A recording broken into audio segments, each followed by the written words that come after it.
नरोत्तमं देवीं सरस्वतीं व्यासं ततो जयमुदीरयेत् नष्टप्रायेषु भद्रेषु नित्यं बाहवद सेवया भगवती उत्तमश्लोके भक्तिर्भवती नैष्टुकी निगमकल्पतरोर्गलितं फलं सुखमुखातमृतद्रवसंयुतं विपद बाहवतं रसमालयं मुहुरहो रसिका भुवि भावुकाः ॐ अज्ञानतिमिरान्धस्य ज्ञानाञ्जनशलाकया चक्षुरुन्मिलितं येन तस्मै श्रीगुरवे नमः श्रीचैतन्यमनोभीष्टं स्थापितं येन भूतले स्वयं रूपः कदा माह्यं ददाति स्वपदान्तिकं वन्देऽहं श्रीगुरो श्रीयुतपथकमलं श्रीगुरून् वैष्णवांश्च श्रीरूपं साग्रजातं सहगण रघुनाथान्वितं तं सजीवम् साद्वैतं सावधूतं परिजनसहितं कृष्णचैतन्यदेवं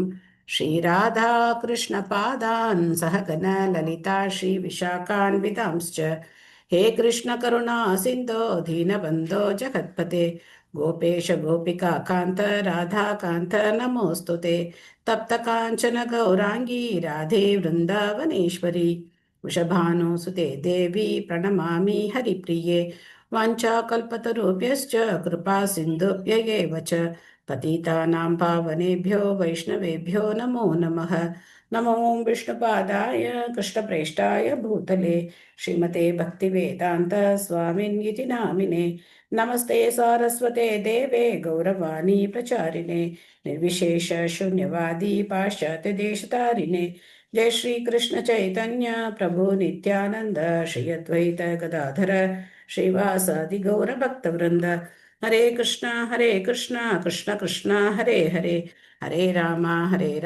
राम राम हरे हरे मूकं करोति वाचालं पङ्गुं लङ्घयते गिरिं यत्कृपातमहं वन्दे श्रीगुरुं दीनधारिणं प्रमानन्दं माधवं श्रीचैतन्यम् ईश्वरम् हरिः ओं तत्सत् कथाञ्चन स्मृते यस्मिन् दुष्करं सुकरं भवेत् स्मरेत् परीतं श्रीचैतन्यं नमामितम् हरे कृष्णा वेलकम ऑल हरे कृष्ण माताजी, प्रणाम सिंह माताजी। हरे कृष्ण हरे माताजी। कृष्णा नमस्कार माताजी। हरे कृष्णा नमस्कार हरे कृष्णा माताजी। हरे कृष्णा हरे कृष्णा हरे कृष्णा நேத்து பாகவதம் நம்ம பார்த்ததுல ஏதாவது ஞாபகம் இருக்கா? பாயிண்ட்ஸ்? ஹரே கிருஷ்ணா மாதாஜி. ஹரே கிருஷ்ணா.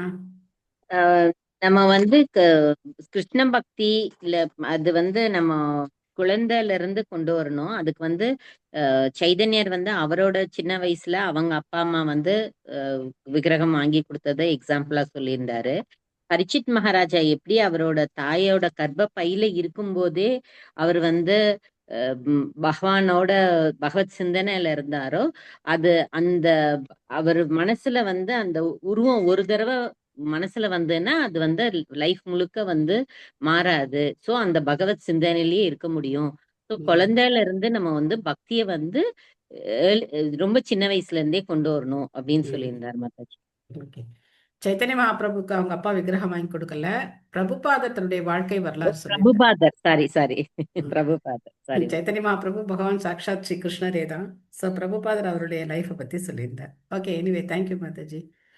வேற ஏதாவது பாயிண்ட்ஸ் இருக்கா? ஞாபகம் இருக்கா? ஹரே கிருஷ்ணா மாதாஜி. ஹரே கிருஷ்ணா. யக்ஞத்துல போடுற மிருகம் வந்து நல்ல உயர்நிலை அடையிறது, அது முன்னாடி கண்கூடாவே பார்க்கலாம் அப்படின்னு சொன்னோம். விப்ரர்கள் ஹரே கிருஷ்ணா மாதாஜி. ஹரே கிருஷ்ணா. விப்ரர்கள் பௌதிக வாழ்க்கைக்கு தேவையானதை வேதங்களிலிருந்து எடுத்து கூறுபவர்கள். அவங்க கர்ம காண்டத்தில் கை தேர்ந்தவர்கள்.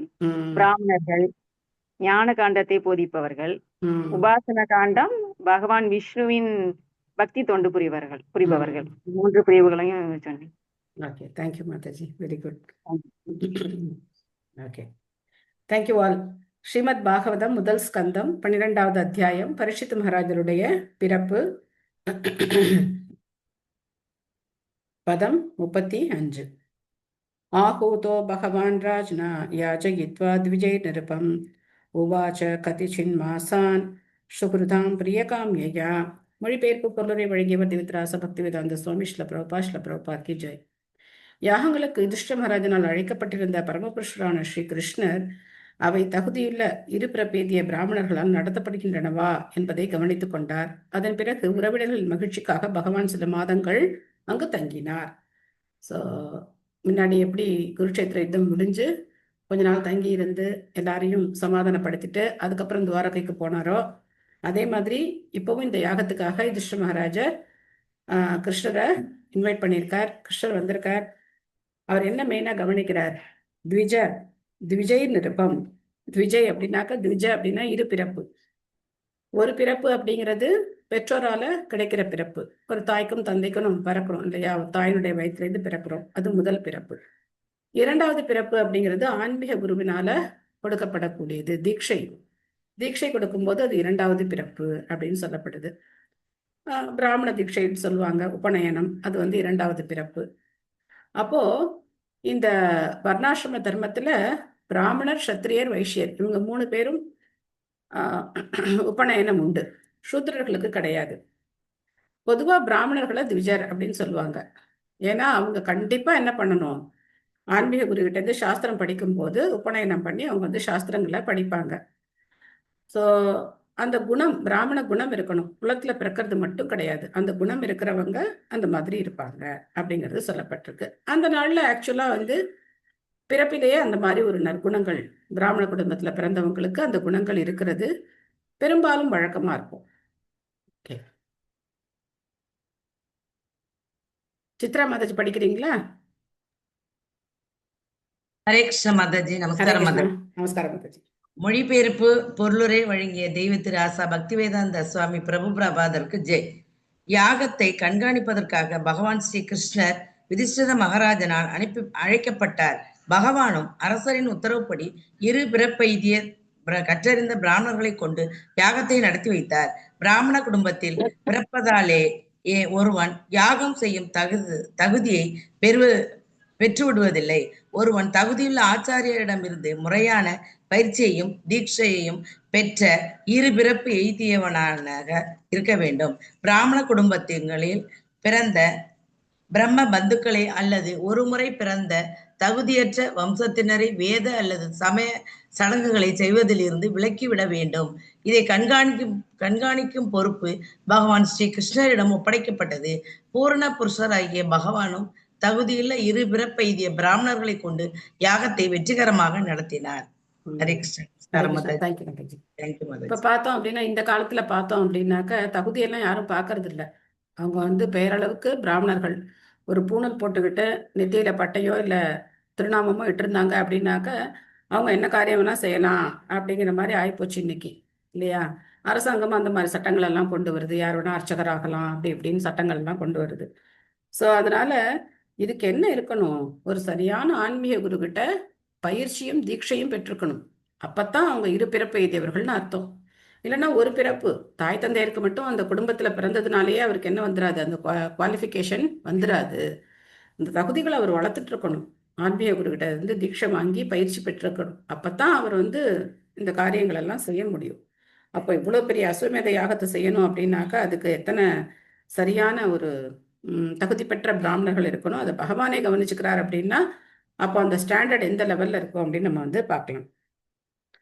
ததோ ராஜா ராஜ்னா யனுஞாத கிருஷ்ணய சகபந்துபிஹி யயோ துவாரவதீம் பிரம்மன் சார்ஜினோ யதுபிர்விருதக. சௌனகரே, அதன் பிறகு யுதிஷ்டிர மகாராஜன் திரௌபதி மற்றும் பிற உறவினர்கள் ஆகியோரிடமிருந்து விடைபெற்று கொண்ட பகவான் அர்ஜுனனாலும் எது வம்சத்தின் மற்ற அங்கத்தினர்களாலும் சூழப்பட்டவராக துவாரகாபுரியை நோக்கி கிளம்பினார். ஸ்ரீமத் பாகவதம் முதல் காண்டத்தில் பரீட்சித் மகாராஜனின் பிறப்பு என்னும் தலைப்பை கொண்ட 12ஆம் அத்தியாயத்திற்கான பக்திவேதாந்த பொருளுரைகள் இவ்வாறு நிறைவு பெறுகின்றன. ஹரிஹிதோம் தத்சத். இந்த 12ஆவது அத்தியாயத்துல எப்படி யுதிஷ்டிர மகாராஜன் சமாதானம் அடைஞ்சு அவர் வந்து எப்படி நல்லாட்சி செலுத்தினார், அவருடைய ஆட்சி எப்படி இருந்தது, அதுக்கப்புறம் பரீட்சித் மகாராஜருடைய பிறப்பு, அவருடைய குணநலன்கள், எப்படி வந்து இந்த பிராமணர்கள் எல்லாம் அவருடைய ஜாதகத்தை பார்த்து இந்த குழந்தை எப்படி எப்படி இருக்கும் அப்படின்லாம் சொன்னாங்க. அதுக்கப்புறம் யுதிஷ்டிர மகாராஜர் பரீட்சித் மகாராஜரை ரொம்ப சிறப்பாக வளர்த்து வந்தார். பாண்டவர்களுடைய கண்காணிப்புல பரீட்சித் மகாராஜர் ரொம்ப அழகா வளர்ப்பிலை போல அப்படின்னு சொல்லப்பட்டிருந்தது. வளர்ப்பிலை போல வளர்ந்து வந்தார். அப்போ இந்த அஸ்வமேத யாகத்தை யுதிஷ்டிர மகாராஜர் பகவானுடைய அந்த மேற்பார்வையின் கீழே ரொம்ப சிறப்பாக நடத்தியிருக்கார். இதெல்லாம் நம்ம பார்த்தோம். ஸோ அந்த அஸ்வமேத யாகம் பண்ணுறதுக்கான செல்வத்தை எப்படி திரட்டினார் அப்படின்னு பார்த்தோம். அற்புதமான அத்தியாயம். உங்களுக்கு ஏதாவது இதில் சந்தேகங்கள், கேள்விகள், உங்களுடைய கருத்துக்கள் ஏதாவது இருக்கா?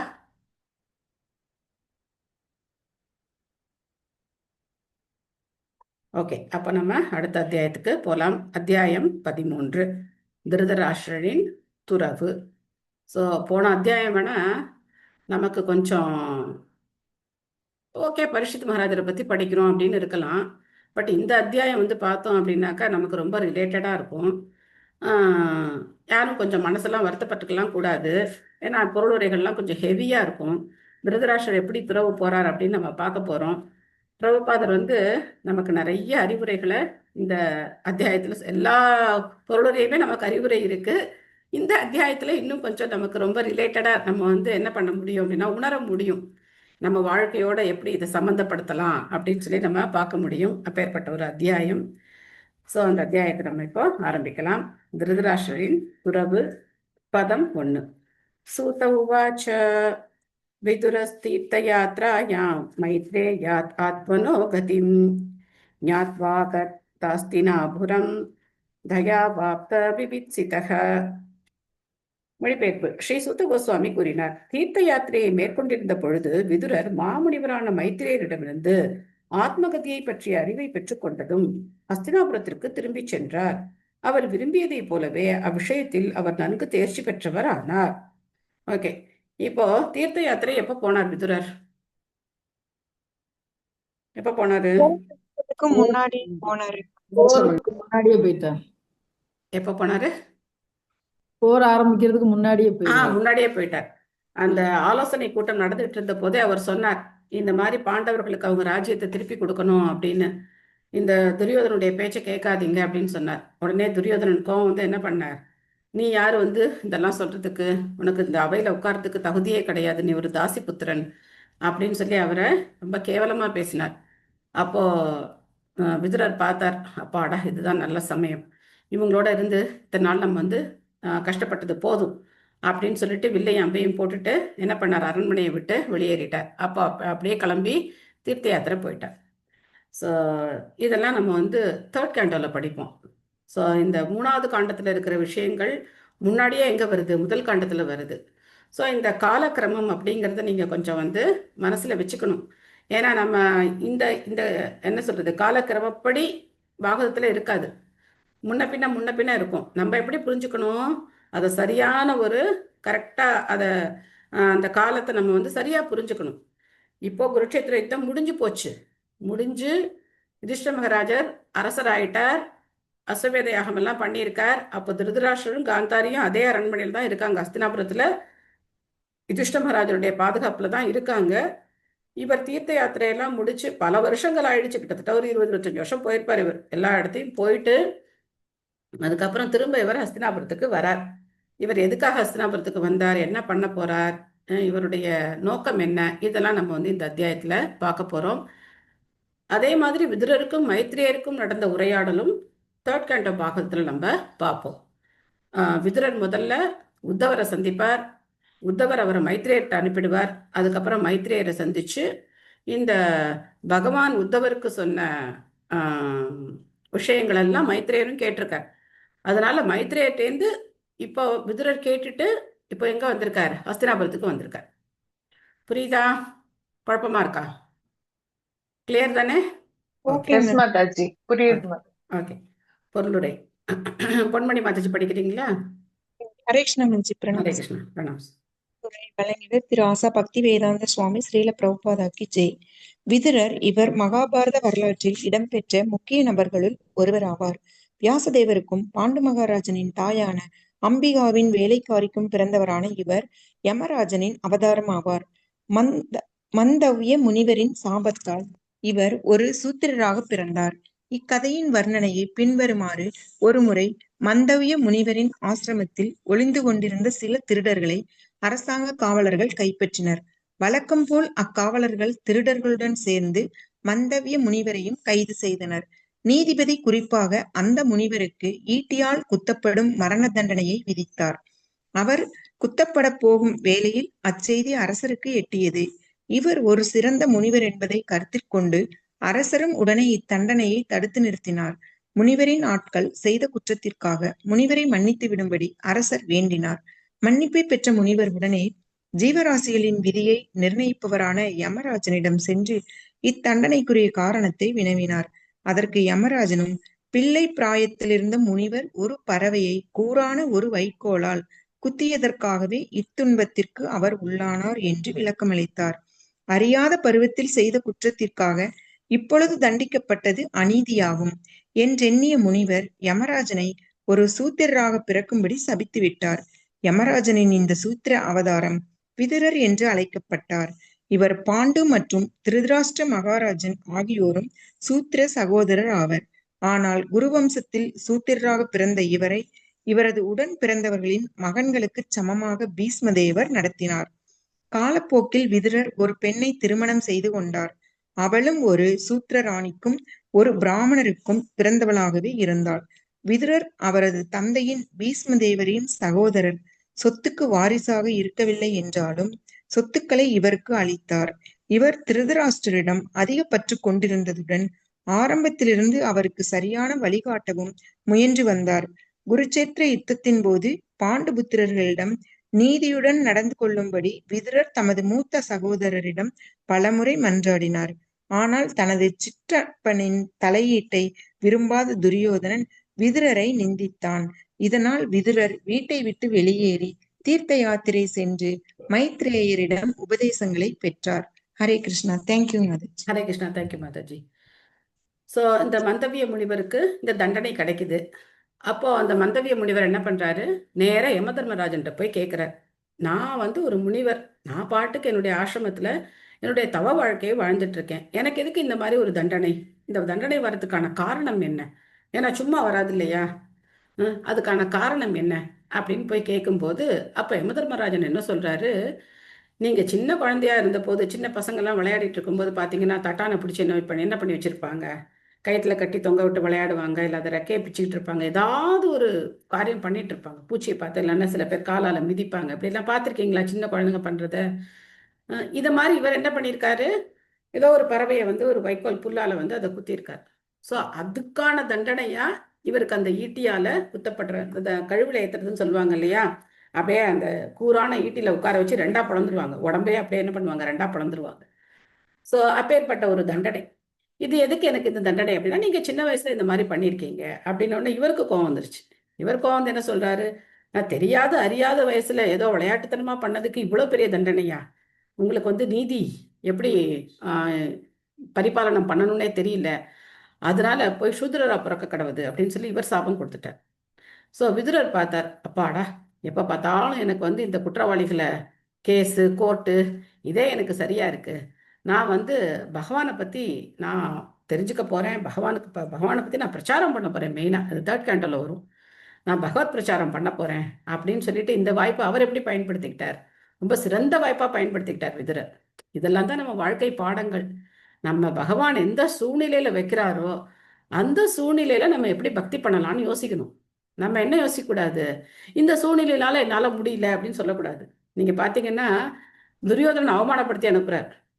நீ ஒரு சூத்ரருடைய சூத்ராணிக்கு பிறந்தவன், அதனால உனக்கு இந்த அரசவையில் இருக்கிறதுக்கு தகுதி கிடையாது, இந்த மந்திர ஆலோசனையிலலாம் உனக்கு தகுதி கிடையாது அப்படின்னு அவமானப்படுத்துறார். ஆனால் விதுர நீதினே இருக்கு. விதுர நீதிக்கு பெயர் போனவர். ஏன்னா யமதர்மராஜனுடைய அம்சம் இல்லையா, அதனால அவர் பேரே தர்மராஜன் தானே, யமதர்மராஜன் தானே. ஸோ அப்படி இருக்கும்போது அவர் எப்படி ஒரு தவறான ஒரு விஷயத்த சொல்ல முடியும்? அப்பேற்பட்ட ஒரு நீதிமான். ஆனா அது யாருக்கு பிடிக்கல, துரியோதனனுக்கு பிடிக்கல. நேத்தே நம்ம பார்த்தோம், துரியோதன் எப்பவுமே தவறான சிந்தனை தவறான விஷயங்களுக்காகவே முயற்சி பண்ணிக்கிட்டு இருக்கக்கூடிய துரியோதனன். பட் அவனுக்கு அது பிடிக்கல. அதனால அவர் வீட்டை விட்டு வெளியில போயிட்டு என்ன பண்றாரு, நேராக சேத்ராடனம் போயிடுறார். அந்த நாள்லாம் நடந்து தானே போவாங்க இல்லையா, அதனால அவர் பல வருஷம் கழிச்சு திரும்ப வர்றார். கேள்விப்படுவார், அவர் இந்த மாதிரி குருஷேத்திர யுத்தம் எல்லாம் முடிஞ்சு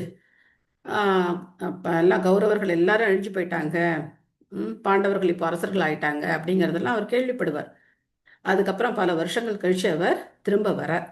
அப்புறம் வந்து என்ன பண்ண போறார் அப்படிங்கிறத நம்ம இப்போ பார்க்க போறோம். யாவதக கிருத்தவான் பிரஸ்னான் ஷந்தா கௌஷரவாக்ரதः ஜாதைக பக்திர் கோவிந்தே தேபியச்சோபரராமः. பற்பல கேள்விகளை கேட்டு பகவான் ஸ்ரீ கிருஷ்ணனின் உன்னத அன்பு தொண்டில் நிலை பெற்ற பின் மைத்ரேய முனிவரிடம் மேற்கொண்டு கேள்விகள் கேட்பதை நிறுத்தி கொண்டார். இது இப்ப எங்க போகுது அப்படின்னாக்க, மைத்ரேயருக்கும் விதுரருக்கும் நடந்த உரையாடலை பத்தி இங்க வந்து நம்ம பார்க்கிறோம். பல கேள்விகளை விதுரரும் கேட்கிறார். அதை நம்ம 3வது காண்டத்துல பார்க்கலாம். அற்புதமான விதுரருடைய கேள்விகள், எப்படி சௌனக ரிஷிகள் கேள்வி கேட்டாங்க, அதுக்கு பதில் வந்து நம்ம சூத கோஸ்வாமி சொல்லிக்கிட்டே வந்தார். அந்த மாதிரி விதுரரும் பல கேள்விகளை மைத்ரேயிட்ட கேட்கிறார். ஆன்மீக வாழ்க்கையினாலே கேள்வி கேட்கணும். கேள்விகள் கேட்டு நம்ம வந்து நம்மளை தெளிவுபடுத்திக்கணும். அது ரொம்ப ரொம்ப முக்கியமான ஒரு விஷயம். நெக்ஸ்ட் பொருளுரை சாந்தி மாதாஜி படி. ஹரே கிருஷ்ண மாதாஜி. ஹரே கிருஷ்ண. பொருளுக்கு தந்த சில பரலுபாவுக்கு ஜெய. பக்தர்களை எல்லா வகையிலும் திருப்திப்படுத்துவோரான கோவிந்தனின் அல்லது பகவான் ஸ்ரீகிருஷ்ணனின் உன்னத அன்பு தொண்டில் நிலை பெற்றிருப்பதே வாழ்வின் மிக உயர்ந்த பூர்ண தத்துவ நிலை என்பதை மைத்ரேய ரிஷிகளிடமிருந்து கேட்டு தெரிந்து கொண்டதும் அவரிடம் தொடர்ந்து கேள்விகள் கேட்பதை அவர் நிறுத்தி கொண்டார். பந்தப்பட்ட ஆத்மா பௌதீக குணங்களில் புலன்களை ஈடுபடுத்துவதன் மூலம் இன்பம் தேட முயல்கிறான்.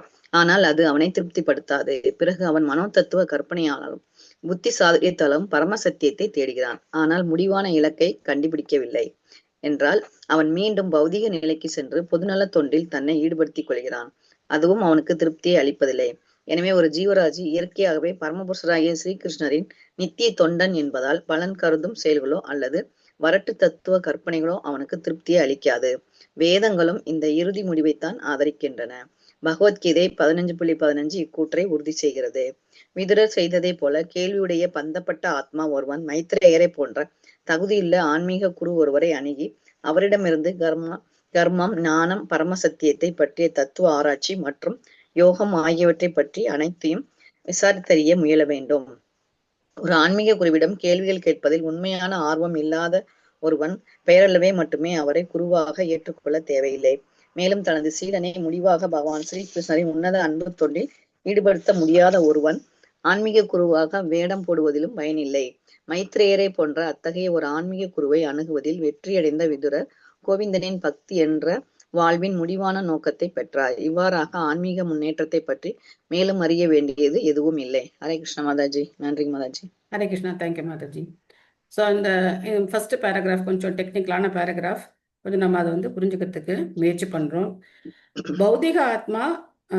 பந்தப்பட்ட ஆத்மா பௌதிக குணங்களில் புலன்களை ஈடுபடுத்துவதன் மூலம் இன்பம் தேட முயல்கிறான். ஸோ இது என்ன அர்த்தம்? நம்மளுடைய நார்மலான ஒரு வாழ்க்கை இல்லையா?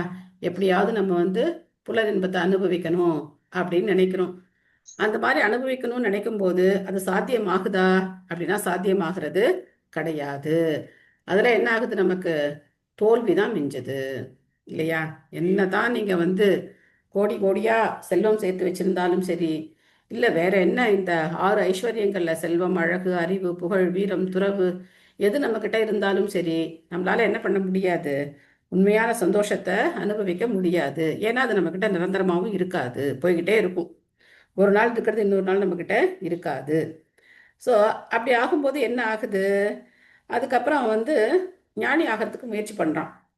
பல கோடி பிறவிகளுக்கு அப்புறம் ஒருத்தர் வந்து ஞானியாக என்ன இன்பம் தேட முயற்சி பண்ணி அது தோல்வி அடையும் போது என்னடா வாழ்க்கை அப்படின்னு சொல்லிட்டு தத்துவத்தை நோக்கி ஒருத்தர் முன்னேறதுக்கு பார்க்குறாங்க. மனக்கற்பனையினால பல விதமான தத்துவங்களை யோசிக்கிறாங்க. ஸோ அதனாலையும் அவங்களால என்ன பண்ண முடியாது? அந்த இலக்கை அடைய முடியாது. சரி, இதெல்லாம் வேண்டாம் அப்படின்ட்டு பொது சேவைக்கு வர்றாங்க. பொது சேவை செய்வோம், நம்ம வந்து அனாதை ஆசிரமம் கட்டுவோம், அது பண்ணுவோம், இது பண்ணுவோம் அப்படின்னு சொல்லி பொது சேவைக்கு வர்றாங்க. அதுவும் அவனுக்கு என்ன பண்றது கிடையாது, திருப்தியை கொடுக்கறதுக்கு கிடையாது. அப்போ எப்போ ஒரு ஆத்மா பகவான் ஸ்ரீ கிருஷ்ணர்கிட்ட சரணடையுதோ அப்பத்தான் அந்த ஆத்மாவுக்கு என்ன கிடைக்கும்? முழு திருப்தி கிடைக்கும். அந்த ஆத்மா எதிர்பார்க்கிற சந்தோஷம், திருப்தி, ஆனந்தம் எல்லாமே பகவான் தன்னுடைய பாதங்கள்ல வச்சிருக்கார். அப்போ எப்போ பகவானுடைய பாதங்கள்ல சரணடைகிறோமோ அப்பத்தான் அது நமக்கு கிடைக்கும். மற்ற என்ன ஜிம்னாஸ்டிக் பண்ணாலும் கிடைக்காது. அப்போ விதுரர் செய்யறது மாதிரி என்ன செய்யணும்னு சொல்றார் பிரபுபாதர்? ஒரு ஆன்மீக குருவை ஏத்துக்கணும். சும்மா ஃபேஷனுக்காகலாம் குருவெல்லாம் கிடையாது. எனக்கும் ஒரு குரு இருக்கார் அப்படின்னு சொல்லிக்கிறதுக்கெல்லாம் கிடையாது. ஆன்மீக குருக்கிட்ட போய் நம்ம என்ன கேட்கணும்? நம்மளுடைய ஆன்மீக வாழ்க்கைக்கான முன்னேற்றத்துக்கான கேள்விகளை நம்ம கேட்கணும். முக்கியமா 3 கேள்வி கேட்கணும். முக்கியமா என்ன கேள்வி கேட்கணும்? 3 கேள்வி கேட்கணும். 3 கேள்வி யாருக்கு தெரியும்? என்ன கேள்வி கேட்கணும்னு? 3 கேள்வி என்ன கேள்வி கேட்கணும் அப்படின்னா, முதல் கேள்வி என்ன கேட்கணும்? நான் யார்? முதல் கேள்வி என்ன கேட்கணும்? இதுன்னு அர்த்தமே இல்லாம இருக்கு. இதுக்கு ஒரு ஆன்மீக குரு தேவையா? அவர்கிட்ட போய் நான் யாருன்னு இதுக்கு நான் நமக்கே தெரியாதா அப்படின்னு நம்ம நினைக்கக்கூடாது. ஏன்னா நம்ம யாருன்னு நமக்கு தெரியாது. நம்ம யாருன்னு நமக்கு தெரியாது. நம்ம என்ன பண்ணி வச்சிருக்கோம்? ஒரு ஐடென்டிட்டி நம்ம போட்டு வச்சுட்டு இருக்கோம். நான் இன்னார் அப்படின்னு ஒரு ஐடென்டிட்டி போட்டு வச்சிருக்கோம். அந்த ஐடென்டிட்டி நம்ம கிடையாது. அந்த ஐடென்டிட்டி எதுக்கு இருக்கு? இந்த உடலுக்கு தான் இருக்கு. இந்த ஐடென்டிட்டி மாறிக்கிட்டே இருக்கும். நீங்க ஆஸ்பத்திரியில் பிறந்த உடனே ஒரு நம்பர் போட்டு காலில் கட்டி இந்த சீட்டு கட்டி விட்டுருவாங்க அந்த குழந்தைக்கு. இது இந்த அம்மாவோட பிள்ளை அப்படின்னு சொல்லி ஏதாச்சும் ஒரு நம்பர். பெரிய ஹாஸ்பிட்டல்லாம் அது மாறி போயிடும் இல்லைன்னா, அதனால ஒரு டோக்கன் கட்டி தொங்க விட்டுரும். அதுக்கப்புறம் ஸ்கூலுக்கு போனோன்னா ஒரு ஐடி கார்டு கொடுப்பாங்க இல்லையா? காலேஜுக்கு போனோன்னா அந்த ஐடி கார்டு மாதிரி வேற ஐடி கார்டு கொடுப்பாங்க. அதுக்கப்புறம் கம்பெனிக்கு போனால் இன்னொரு ஐடி கார்டு கொடுப்பாங்க. அதுக்கப்புறம் கடைசியில் ஒரு ஐடி கார்டு கொடுப்பாங்க இல்லையா?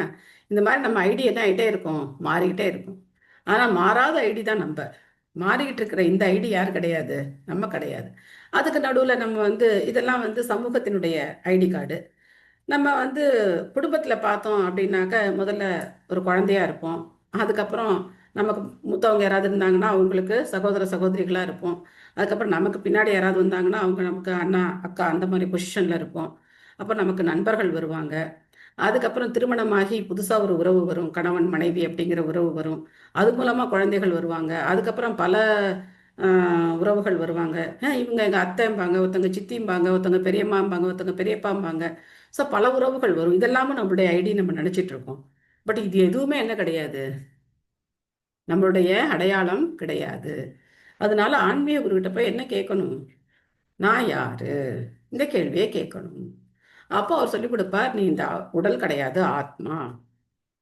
நீ இந்த பௌதிகமான உடல் கிடையாது, நீ ஆன்மீகமான ஆத்மா. முதல் கேள்வி முடிஞ்சு போச்சா? 2வது கேள்வி கேட்கணும். 2வது கேள்வி என்ன கேட்கணும்? நான் யாருன்னு கேட்டுட்டோம். அடுத்த கேள்வி என்ன நான் ஏன் கேட்கணும்? துன்பப்படுகிறேன்? பகவான் பகவான் யார்? பகவான் ஆ. யார்? நான் ஏன் துன்பப்படுகிறேன்? கடவுள் யாருன்னு கேட்கணும். கடவுள் யாருன்னு கேட்கணும். அப்போ அவர் கடவுள் யாருன்னு காட்டி கொடுப்பார். பகவான் ஸ்ரீ கிருஷ்ணர் தான் கடவுள் அப்படின்னு காட்டி கொடுப்பார். 3வது கேள்வி என்ன கேட்கணும்? எனக்கும் சரி. பகவானுக்கும் என்ன சம்பந்தம்? என்ன கேட்கணும்? இதுதான் 3வது கேள்வி. எனக்கும் அவருக்கும் என்ன சம்பந்தம்? அவர் ஒரு இடத்துல இருக்கார், நான் ஒரு இடத்துல இருக்கேன். எனக்கு அவருக்கு என்ன சம்பந்தம் இருக்கு?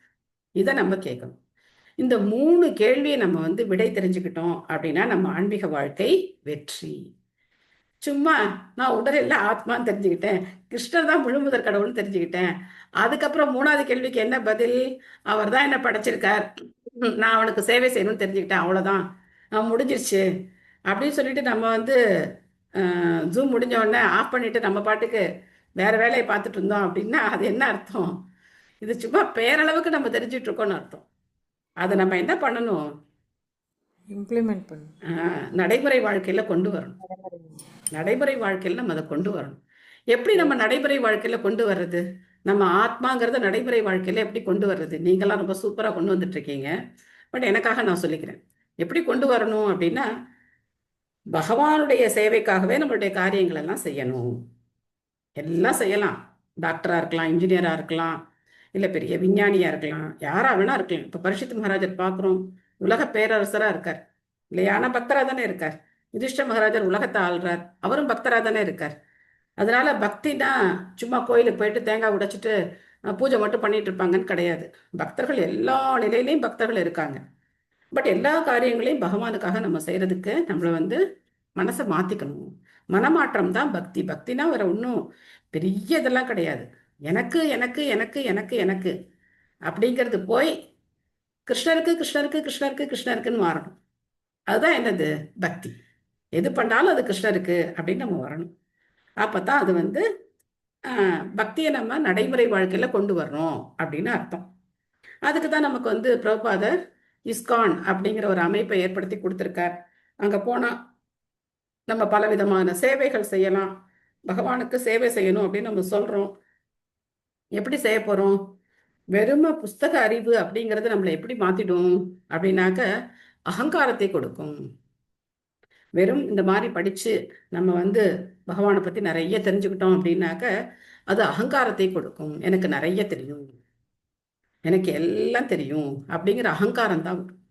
தெரிஞ்சுக்கிறது நல்லது, ஆனா அதனுடைய வெளிப்பாடு எப்படி இருக்கணும்? பணிவா இருக்கணும். பணிவு எப்போ வரும் அப்படின்னாக்க சேவை செஞ்சாதான் பணிவு வரும். சேவை செய்யலைன்னா பணிவு வராது. நீங்க ஒரு கோவில்ல போய் சேவை செய்ய போகும்போது தான் ஏதாச்சும் ஒரு பிரச்சனை வரும், யாராவது ஏதாவது சொல்லுவாங்க. அப்போ நம்மளுடைய பொய் அகங்காரம் அடி வாங்கும். அடிவாங்க அடிவாங்க அடிவாங்க பணிவு வரும். பணிவு வரல அப்படின்னா சண்டை போட்டு வந்துடுவோம், அந்த அங்கேயே போக மாட்டோம், அந்த மாதிரி வரும். ஸோ இது இது பிரச்சனை எல்லா இடத்துலையும் இருக்கத்தான் செய்யுது. இது வந்து இல்லாத இடமே கிடையாது. நீங்கள் எந்த ஆஃபீஸ் போனாலும் சரி, எங்கே போனாலும் சரி, இந்த பிரச்சனை இருக்கத்தான் செய்யும். ஸோ அதனால இந்த 3 கேள்விகளுக்கு, நான் யாரு, கடவுள் யாரு, எனக்கும் கடவுளுக்கும் என்ன தொடர்பு, இந்த கேள்விகளை கேட்கறதுக்காக நம்ம ஆன்மீக குருவை அணுகணும். இப்போ இந்த கேள்விக்கு யார் உண்மையான பதிலை சொல்லி நம்மளை கிருஷ்ணனுடைய சேவையில் ஈடுபடுத்துகிறாங்களோ அவங்க தான் உண்மையான ஆன்மீக குரு. அப்படி இல்லை அப்படின்னா பிரபுபா சொல்கிறார், இங்கே வேஷம் போடுறதுனால ஒரு பிரயோஜனமும் கிடையாது. நான் வந்து ஒரு குரு அப்படின்னு வேஷம் போடுறதுல ஒரு பிரயோஜனமும் கிடையாது அப்படின்னு சொல்கிறார். ஓகே, அடுத்ததும் நம்ம வந்து நிறைய கேரக்டர்ஸை பற்றி பார்க்க போகிறோம். தம் பந்தும் ஆகதம் திருஷ்ட்வா தர்மபுத்திர சகானுஜக திருதராஷ்ட்ரோ யுயுத்சுச்ச சூதக சாரத்வத பிரதா காந்தாரி திரௌபதி பிரம்மன் சுபத்ரா சோத்தரா கிருபி அந்யஸ்ச ஜாமயக பாண்டோர் ஞாதய சசுதா ஸ்திரியக. மொழிபெயர்ப்பு. விதுரர் அரண்மனைக்கு திரும்பி வந்ததை கண்டதும் யுதிஷ்ட மகாராஜன், அவரது இளைய சகோதரர்கள் திருதராஷ்டிரர், சாத்யகி, சஞ்சயன், கிருபாச்சாரியார், குந்தி, காந்தாரி, திரௌபதி, சுபத்ரா, உத்ரா, கிருபி, கௌரவர்களின் மற்ற பல மனைவிகள் மற்றும் குழந்தைகளுடன் கூடிய மற்ற பெண்கள் ஆகிய அனைவரும் பெருமகிழ்ச்சியுடன் அவரை நோக்கி விரைந்தனர். நீண்ட காலத்திற்கு பிறகு உணர்வை திரும்ப பெற்றவர்களைப் போல் அவர்கள் காணப்பட்டனர். ஏன்னா பல வருஷ காலம் அவர் வந்து குடும்பத்தை பிரிஞ்சு போயிட்டார், அரண்மனையை விட்டு பிரிஞ்சு போயிட்டார். இப்போ திரும்பி வரும்போது இவங்கெல்லாம் வந்து ரொம்ப சந்தோஷமா அவரை வந்து வரவேற்கிறதுக்கு தயாராகிறாங்க. ஸோ ஒவ்வொரு கேரக்டர் ஒவ்வொருத்தர் படிக்கலாம். ஏன்னா இந்த பொருளுரை பெரிய பொருளுரை. செல்வகுமாரி மாதாஜி படிக்கிறீங்களா? எஸ் மாதாஜி படிக்கிறேன். ஹரே கிருஷ்ணா மாதாஜி. ஹரே கிருஷ்ணா. மொழிபெயர்ப்பு மற்றும் பொருளுரை வழங்கிய ஆசா பக்தி வேதாந்தா பிரபுபாதருக்கு ஜெய். காந்தாரி. இவர் உலக சரித்திரத்தில் கற்புக்கரசி என்னும் புகழை பெற்றவள் ஆவாள். இவள் காந்தாரா, இப்பொழுது கபுல் என்னுமிடத்தில் கந்தர்க ராஜனான காந்தார ராஜனான சுபல மகாராஜனின் மகளாவாள். இந்து பெண்மணிகள் பொதுவாக ஒரு நல்ல கணவனை அடைவதற்காக சிவபெருமானை வழிபடுகின்றனர். காந்தாரி சிவபெருமானை திருப்திப்படுத்தினாள். இதனால் திருதராஷ்டிரர் ஒரு நிரந்தர குருடர் என்ற போதிலும் அவரை மணந்து 100 மகன்களை பெறும் வரத்தை சிவபெருமானிடமிருந்து அவள் பெற்றாள். தான் மணக்க போகும் கணவன் ஒரு குருடர் என்பதை அறிந்த காந்தாரி தனது வாழ்க்கை துணைவரை பின்பற்றும் நோக்கத்துடன் அவளும் ஒரு குருடியாக இருக்க முடிவு செய்தாள். எனவே துணியால் கண்களை கட்டி கொண்டு காந்தாரி அவளது மூத்த சகோதரரான சகுனியின் வழிகாட்டலின் கீழ் திருதராஷ்டிரரை திருமணம் செய்து கொண்டாள். அவளது காலத்திலேயே அவள்தான் பேரழகியாக திகழ்ந்தாள். பெண்மைக்குரிய குணங்களிலும் அதற்கு இணையான தகுதிகளை அவள் பெற்றிருந்தாள். அக்குணங்களினால் கௌரவ சபையை சேர்ந்த ஒவ்வொரு அங்கத்தினரின் அன்பிற்கும் அவள் பாத்திரமானாள். ஆனால் இத்தனை நற்குணங்களும் அவளிடம் இருந்த போதிலும் ஒரு பெண்ணின் இயற்கையான பலவீனமும் அவளிடம் இருக்கத்தான் செய்தன. இதனால் ஓர் ஆண் குழந்தையை பெற்றெடுத்த குந்தியிடம் அவள் பொறாமை கொண்டாள். 2 ராணிகளும் கர்ப்பவதிகளாக இருந்தனர். ஆனால் குந்தி முதலில் ஒரு ஆண் குழந்தையை பெற்றாள். இதனால் கோபமடைந்த காந்தாரி தனது சொந்த கர்ப்பப்பை இருந்த இடத்தில் பலமாக அடித்தாள். இதன் விளைவாக அவளுக்கு ஒரு சதை துண்டம் மட்டுமே பிறந்தது. ஆனால் அவள் வியாசதேவரின் பக்தை என்பதால் வியாசரின் உபதேசத்தின்படி அத்துண்டம் 100 பகுதிகளாக பிரிக்கப்பட்டு ஒவ்வொரு பகுதியும் ஓர் ஆண் குழந்தையாக வளர்ந்தது. இவ்வாறாக 100 மகன்களுக்கு தாயாக வேண்டும் என்ற அவளது எண்ணம் நிறைவேறியது. பிறகு அவளது உயர்ந்த நிலைக்கேற்ப அவள் எல்லா குழந்தைகளையும் ஊட்டி வளர்க்க துவங்கினாள். குருட்சேத்திர யுத்தத்தை பற்றிய சதி ஆலோசனை நடந்து கொண்டிருக்கும் பொழுது பாண்டவர்களுக்கு எதிராக போரிடுவதற்கு அவள் ஆதரவு தெரிவிக்கவில்லை. மாறாக அத்தகைய ஒரு சகோதர யுத்தத்திற்கு காரணமாக இருந்ததற்காக அவளது கணவரான திருதராஷ்டிரரை அவள் குற்றம் கூறினாள். இராஜ்யத்தை இரு பாகங்களாக பிரித்து ஒன்றை பாண்டு புத்திரர்களுக்கும் மற்றதை அவளது சொந்த மகன்களுக்கும் கொடுப்பதையே அவள் விரும்பினாள். குருட்சேத்திரத்தில் அவளது எல்லா மகன்களும் கொல்லப்பட்டதால் அவள் பெரும் பாதிப்படைந்தாள். இதனால் பீமசேனரையும் யுதிஷ்டரையும் சபிக்க விரும்பிய அவளை வியாசதேவர் தடுத்துவிட்டார். துரியோதனன் மற்றும் துச்சாதனன் ஆகியோரின் மரணத்தை குறித்து பகவான் ஸ்ரீ கிருஷ்ணரின் முன் அவள் புலம்பியது காண பரிதாபமாக இருந்தது. உன்னதமான செய்திகளை கூறி பகவான் ஸ்ரீ கிருஷ்ணர் அவளை சமாதானப்படுத்தினார். கர்ணன் இறந்த பொழுது அவள் அவ்வாறே புலம்பினாள். மேலும் கர்ணனுடைய மனைவியின் துயரத்தையும் அவள் ஸ்ரீ கிருஷ்ணரிடம் விவரித்தாள். இறந்து போன அவளது மகன்கள் வீரஸ்வர்க்கம் அடைந்ததை ஸ்ரீல வியாசதேவர் அவளுக்கு காட்டிய பொழுது அவள் சமாதானம் அடைந்தாள். கங்கையில் தோற்றுவாய்க்கு அருகேயுள்ள இமயமலை காடுகளுக்குள் தன் கணவருடன் அவள் இறந்து போனாள். ஒரு காட்டு தீயில் அவள் கருகி மாண்டாள். யுதிஷ்ட மகாராஜன் அவரது பெரியப்பன் மற்றும் பெரியம்மா ஆகியோரின் ஈமச் சடங்குகளை நிறைவேற்றினார். Hare Krishna Mataji. Thank you thank you Mataji. Hare Krishna Mataji. Hare Krishna. So இந்த கால பெண்களுக்கு இதெல்லாம் வந்து புரிஞ்சுக்கிறது ரொம்ப ரொம்ப கஷ்டம். ஏன்னா இந்த காலத்துல கணவனுக்கு கட்டுப்பட்டு இருக்கணும், அவருக்கு சேவை செய்யணும், இந்த மாதிரி விஷயங்கள் எல்லாம் பெண்களால் இப்பெல்லாம் ஏத்துக்கவே முடியறது கிடையாது. ரொம்ப ஒரு மோசமான நிலையை நோக்கி போயிட்டு இருக்காங்க. இப்போ நவீன பெண்கள் வந்து திருமணமே வேண்டாம், எதுக்காக நாங்கள் திருமணம் பண்ணிக்கணும், நாங்கள் சம்பாதிக்கிறோம், இத்தனை கோடி கோடியாக நாங்கள் சம்பாதிக்கிறோம், அப்படி இருக்கும்போது எதுக்காக நாங்கள் வந்து இன்னொரு ஒருத்தருக்கு கூட எதுக்கு நாங்கள் வந்து அட்ஜஸ்ட் பண்ணி இருக்கணும் அப்படின்னு தான் நினைக்கிறாங்க.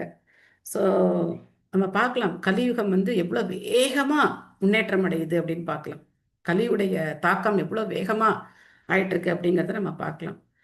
முன்னெல்லாம் வந்து ஒரு மாற்றம் ஏற்படணும் அப்படின்னாக்க அதுக்கு நிறைய வருஷங்கள் பிடிக்கும். ஆனால் இப்போல்லாம் நாட்களில் முன்னேற்றம் ஆகிட்டே இருக்கு. வித்தின் டேஸில் வந்து மக்களுடைய மனம் பல்வேறு விதமாக மாறிக்கிட்டே இருக்கு. பட் இங்கே நம்ம பார்க்குறோம் எப்படி வந்து காந்தாரி திருமணத்துக்கு முன்னாடியிலேருந்தே அவருடைய கணவனுக்கு கண்ணு தெரியாது அப்படின்னோன்னா அவங்களும் அதே பாதையை அவங்க பின்பற்றுறாங்க. இன்னைக்கு காலையில் தான் பிரபுபாதர் லெக்சர் கேட்கும்போது அவர் சொன்னார். பிரபுபாதர் சொல்கிறார், எதுக்காக காந்தாரி கண்ணை கட்டிக்கிட்டாங்க அப்படிங்கிறதுக்கு ஒரு காரணம் சொன்னார் பிரபுபாதர். அதாவது திருதராஷ்டிரர் வந்து தான் வந்து திருதராஷ்டிரரை விட ஒரு படி மேலா இருக்கக்கூடாது, கணவனை விட ஒரு படி மேலா இருக்கக்கூடாது. அவருக்கு கண்ணு தெரியாதா, எனக்கும் கண்ணு தெரியாது, ஸோ அப்போ அதுதான் நல்லது அப்படின்னு சொல்லி நினைச்சு அந்த மாதிரி பண்ணிக்கிட்டாங்களாம். ரொம்ப ஆச்சரியமான ஒரு விஷயம். ஸோ ஆனால் அந்த பொறாமை அப்படிங்கிறதும் இருந்திருக்கு. குந்தி மகாராணி குழந்தை பிறந்த உடனே அவங்களால பொறுத்துக்க முடியல. அந்த வயத்தில் இருக்கிற சதை துண்டத்தை 100 பானையில் போட்டு வியாசர் வந்து 100 மகன்களாக அவங்கள வந்து இது பண்ணுறாரு. ஸோ இந்த மெத்தடெல்லாம் இனிமேல் கண்டுபிடிப்பாங்க நம்மளுடைய விஞ்ஞானிகள். நமக்கு இதெல்லாம் படித்தோம் அப்படின்னா எப்படி இருக்கும், ஏதோ கற்பனை கதை அப்படின்னு நினைப்போம். பட் அவங்க விஞ்ஞானிகள் வந்து இந்த மாதிரி செயற்கை கரு ஊற்றுதல் அதெல்லாம் பண்ணும்போது நமக்கு இப்போ என்ன தெரியுது, ஓகே இதெல்லாம் நம்ம சாஸ்திரங்களில் ஏற்கனவே சொல்லப்பட்டிருக்கு, இதில் இந்த விஞ்ஞானம் எல்லாம் இருந்திருக்கு அப்படின்னு நமக்கு இப்போ கொஞ்சம் நம்பிக்கை வரலாம் சில பேருக்கு. பட் விஞ்ஞானத்தை வச்சு நம்ம வந்து பாகவதத்தை புரிஞ்சுக்க முயற்சி பண்ணக்கூடாது. பாகவதம் தான் உண்மை. விஞ்ஞானிகள் இந்த மாதிரி எல்லாம் பண்றதுக்கு இன்னும் அவங்களுக்கு கோடி வருஷங்கள் ஆகும். அப்போ இன்னும் சமுதாயம் எவ்வளோ மோசமா மாறி இருக்கும்னு நமக்கு தெரியாது. பட் இந்த 100 மகன்கள் இருந்தும் கடைசியில என்னாச்சு, மனைவியோட சொல்லக்கூட அவர் கேட்கல, திருதராஷ்டிரர் கேட்கல. ஏன்னா துரியோதனன் மேல வச்ச பாசம், துரியோதனன் மேல பாசம்னதை விட அந்த அரியாசனத்தின் மேல அவருக்கு இருந்த பாசம். அதனால அவர் வந்து எல்லாத்தையும் இழந்தார் திருதராஷ்டிரர். கடைசியில எப்படி இந்த திருதராஷ்டிரனுடைய துறவு நம்ம பார்க்க போறோம் இல்லையா, அப்போ நம்ம பார்க்கலாம் காந்தாரி எப்படி பின்னாடி போனாங்க அப்படிங்கிறத. ஓகே, பிரிதா அப்படிங்கிறது வேற யாரும் கிடையாது, குந்தி மகாராணி தான். ஸோ அவங்க பேரு பிரிதா. குந்தி போஜனுக்கு அவங்க வந்து தத்து கொடுத்ததுனால அவங்க வந்து குந்தி அப்படிங்கிற பேர் அவங்களுக்கு வந்தது. ஸோ அதனால்தான் பகவத்கீதையில அடிக்கடி அர்ஜுனனை பிரிதாவின் மகனே அப்படின்னு பகவான் சொல்ற. விமலா தேவி மாதாஜி படிக்கிறீங்களா? ஹரே கிருஷ்ணா மாதாஜி. ஹரே கிருஷ்ணா. ஸ்ரீல பிரபுபாதாக்கு ஜெய். பிருந்தா இவள் சூரசேன மகாராஜரின் மகளும் ஸ்ரீ கிருஷ்ணரின் தந்தையான வசுதேவரின் சகோதரியும் ஆவாள். பிற்காலத்தில் அவள் குந்தி போஜ மகாராஜனால் ஸ்வீகாரம் செய்து கொள்ளப்பட்டதால் குந்தி என்று அழைக்கப்பட்டாள். இவள் பரமபுருஷ பகவானுடைய வெற்றி தரும் ஆற்றலின் அவதாரம் ஆவாள். உயர் கிரகங்களில் உள்ள சொர்க்கலோகவாசிகள் குந்தி போஜ மகாராஜரின் அரண்மனைக்கு சென்று வருவது வழக்கம். அவர்களை வரவேற்று உபசரிக்கும் பொறுப்பு குந்தியிடம் ஒப்படைக்கப்பட்டது. மிகச்சிறந்த யோகியான துர்வாச முனிவருக்கும் அவள் பணிவிடை செய்தாள். அவளது விசுவாசமுள்ள சேவையில் திருப்தி அடைந்த துர்வாச முனி அவளுக்கு ஒரு மந்திரத்தை அளித்தார். இதனால் அவளது விருப்பம் போல் எந்த தேவரையும் அவளால் அழைக்க முடியும். இம்மந்திரத்தை பரிசோதித்து பார்க்கும் எண்ணத்துடன் உடனே அவள் மந்திரத்தை உச்சரித்து சூரிய தேவனை அழைத்தாள். சூரிய தேவனும் உடனே தோன்றி அவளுடன் உறவு கொள்ள விரும்பினார். அதை அவள் மறுத்துவிட்டாள். ஆனால் அவளது கன்னித்தன்மைக்கு பங்கம் ஏற்படாதென்று அவர் உறுதி செய்ததால் அவளும் அதற்கு ஒப்புக்கொண்டாள். இச்செயற்கையின் விளைவாக அவள் கர்ப்பவதியாகி கர்ணன் பிறந்தார். ஆனால் தன் பெற்றோருக்கு அஞ்சிய அவள் தன் குழந்தையான கர்ணனை ஒரு பேழைக்குள் வைத்து ஆற்றில் விட்டுவிட்டாள். அதன் பிறகு தன் சுயவர சடங்கில் அவள் தன் உண்மையான கணவரை பாண்டுவை தேர்ந்தெடுத்தாள். பாண்டு மகாராஜர் பிறகு இல்லறத்தை துறந்து துறவரத்தை ஏற்க விரும்பினார். தன் கணவன் துறவரம் மேற்கொள்வதற்கு குந்தி அனுமதிக்கவில்லை. ஆனால் இறுதியில் வேறு சில பொருத்தமான நபர்களை அழைத்து அவர்களின் மூலமாக மகன்களை பெற்றுக்கொள்ள அவளுக்கு பாண்டு அனுமதி அளித்தார். முதலில் குந்தி இதை ஏற்றுக்கொள்ளவில்லை. ஆனால் பாண்டு தெளிவாக உதாரணங்களை காட்டிய பொழுது அவளும் அதற்கு சம்மதித்தாள். இவ்வாறாக துர்வாச முனிவர் அளித்த மந்திரத்தின் வலிமையால் அவர் தர்மராஜனை அழைத்து யுதிஷ்டரையும், வாயுதேவனை அழைத்து பீமனையும், இந்திரனை அழைத்து அர்ஜுனனையும் பெற்றெடுத்தாள். நகுலன் மற்றும் சகாதேவன் ஆகிய மற்ற இரு மகன்களும் பாண்டுவிற்கும் மாந்திரிக்கும் பிறந்தவர்களாவர். பிறகு பாண்டு மகாராஜர் இளம் வயதிலேயே மரணம் அடைந்தார். பெரும் துயருக்குள்ளான குந்தி மயங்கி விழுந்தாள். குந்தி மற்றும் மாதிரி ஆகிய இரு சக மனைவிகளும் ஒரு முடிவுக்கு வந்தனர். அதாவது சிறு குழந்தைகளான பஞ்ச பாண்டவர்களை பராமரிப்பதற்கு குந்தி உயிர் வாழ வேண்டும். இறந்த கணவனோடு மாதிரி உடன்கட்டை ஏற வேண்டும். அச்சம்பவத்தின் போது அங்கிருந்த சத்குருக்கரை போன்ற முனிவர்களும் மற்றவர்களும் அந்த ஒப்பந்தத்திற்கு சம்மதம் தெரிவித்தனர். பிற்காலத்தில் துரியோதனனின் சதி திட்டத்தால் பாண்டவர்கள் நாடு கடத்தப்பட்டனர். பாண்டவர்களுடன் சென்ற குந்தியும் அச்சமயத்தில் எல்லா வகையான துன்பங்களையும் சந்திக்க வேண்டியதாயிற்று. வனவாசத்தின் போது ஹீடிம்பா என்னும் அசுர பெண்ணொருத்தி பீமசேனரை தன் கணவராக அடைய விரும்பினாள். பீமன் மறுத்துவிடவே அவள் குந்தியையும் யுதிஷ்டரையும் அணுகி முறையிட்டாள். அப்பெண்ணை ஏற்றுக்கொண்டு அவளுக்கு ஒரு மகனை தரும்படி அவர்களும் பீமசேனனுக்கு உத்தரவிட்டனர். இச்சேர்க்கையின் பலனாக கடேஸ்கதன் பிறந்தார். இவர் தன் தந்தையுடன் கௌரவர்களுக்கு எதிராக பெரும் வீரத்துடன் போரிட்டார்.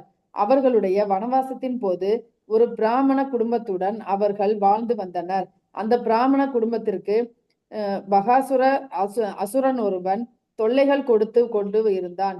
எனவே பகாசுரனை கொன்று அந்த பிராமண குடும்பத்திற்கு பாதுகாப்பு அளிக்கும்படி குந்தி பீமனுக்கு கட்டளையிட்டாள். பாஞ்சால தேசத்திற்கு புறப்படும்படி குந்தி யுதிஷ்டருக்கு அறிவுரை கூறினாள். இந்த பாஞ்சால தேசத்தில் திரௌபதியை அர்ஜுனன் மனைவியாக பெற்றார்.